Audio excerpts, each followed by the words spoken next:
Du modèle piagétien de base, qui, rappelons-le, était avant tout un modèle du développement, sont issues plusieurs conceptions que nous pourrions qualifier de néoconstructivistes.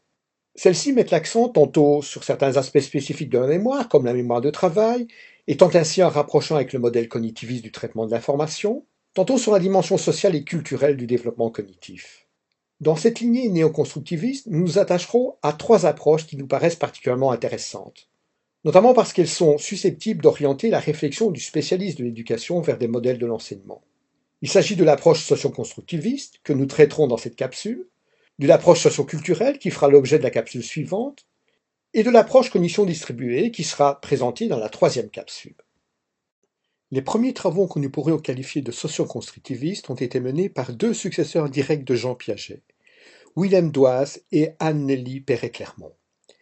Ces travaux ont conduit à mettre en évidence que l'interaction avec des pairs permettait d'agir sur le développement cognitif, mais aussi à remettre en cause l'hypothèse de Piaget de l'existence de stades de développement apparaissant à certains âges précis, sur lesquels l'environnement social et cognitif n'aurait qu'une influence marginale.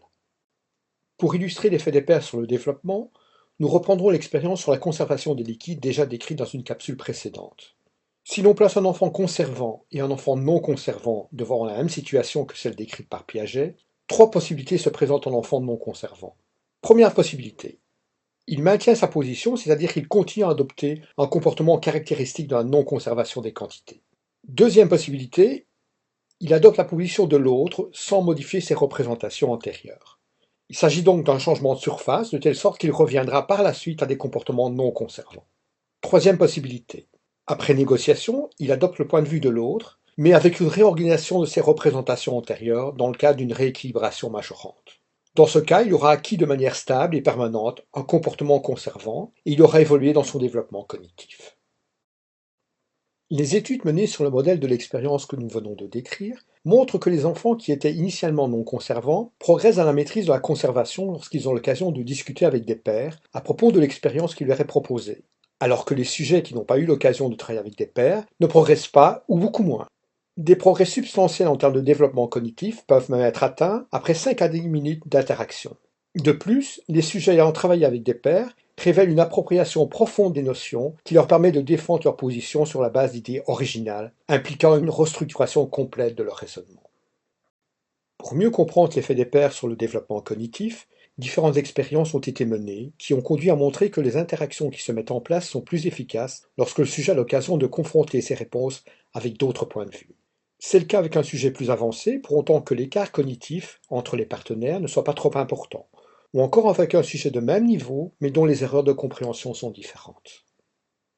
Comme pour le cognitivisme classique, le moteur qui anime la progression du sujet, c'est le conflit qui se crée entre ce qu'il constate et les représentations avec lesquelles il aborde la situation. Sauf que dans ce cas, le conflit est non seulement cognitif, mais aussi social. Plusieurs éléments présents dans le conflit socio-cognitif expliquent son efficacité en matière d'apprentissage. Tout d'abord, un conflit avec une autre personne est plus difficile à nier qu'un conflit individuel, car l'autre est là pour souligner vos erreurs et vous faire prendre conscience du conflit.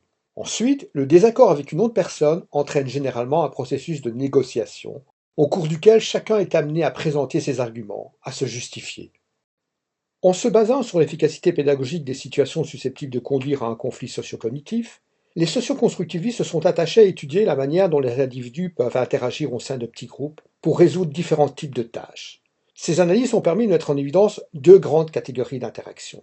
Une première basée sur la coopération, à l'occasion de laquelle la tâche est divisée entre les membres du groupe, chacun traitant une partie de la tâche en vue d'une mise en commun ultérieure.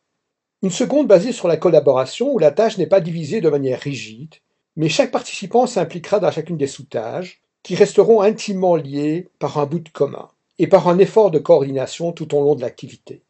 Il est clair que dans la plupart des activités menées collectivement, c'est la collaboration qui sera recherchée. Pour susciter des activités collaboratives de la part des apprenants, il est nécessaire de structurer et de réguler le travail en petits groupes. C'est le rôle du tuteur qui interviendra pour proposer des hypothèses, clarifier les points de vue, relancer le débat, favoriser le consensus. Outre le rôle déterminant du tuteur, certains dispositifs technologiques ont aussi été conçus pour supporter la collaboration, en favorisant et en structurant la communication, en particulier dans le cadre de l'apprentissage à distance. Comme nous sommes efforcés de le montrer, le modèle socioconstructiviste s'inscrit dans le prolongement du modèle piagétien, tout en se démarquant par rapport à celui-ci. La grande rupture se situe dans le refus de voir le développement cognitif comme linéaire et cumulatif selon l'image de l'escalier. En effet, les spécialistes s'accordent aujourd'hui sur l'idée que l'intelligence se construit de manière beaucoup moins régulière et que des interventions spécifiques d'ordre notamment socio-cognitif peuvent y contribuer de manière très significative.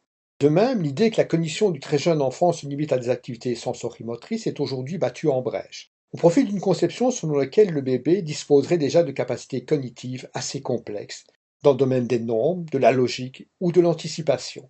Des auteurs comme Stanislas Dehaene allant même jusqu'à affirmer que certaines de ces capacités pourraient être innées, c'est-à-dire présentes à la naissance. Pour Stanislas Dehaene, la vision selon laquelle le cerveau est une sorte d'ardoise vierge sur laquelle viendraient très progressivement au fil des premières années s'inscrire des connaissances selon des stades de développement bien réglés est contredite par les travaux récents en neuropsychologie. On sait aujourd'hui à travers les données issues de l'imagerie cérébrale que le cerveau de l'enfant est, dès son plus jeune âge, déjà très organisé. Par exemple, dès 2 mois, le jeune enfant commence à stimuler les aires cérébrales qui correspondent aux ondes du langage, ce qui signifie que le jeune enfant commence très tôt à traiter le langage. Pour expliquer cela, Stanislas Dehaene propose l'idée du recyclage neuronal. Le défi de l'éducation, c'est de recycler les structures neuronales héritées de l'évolution de l'espèce humaine.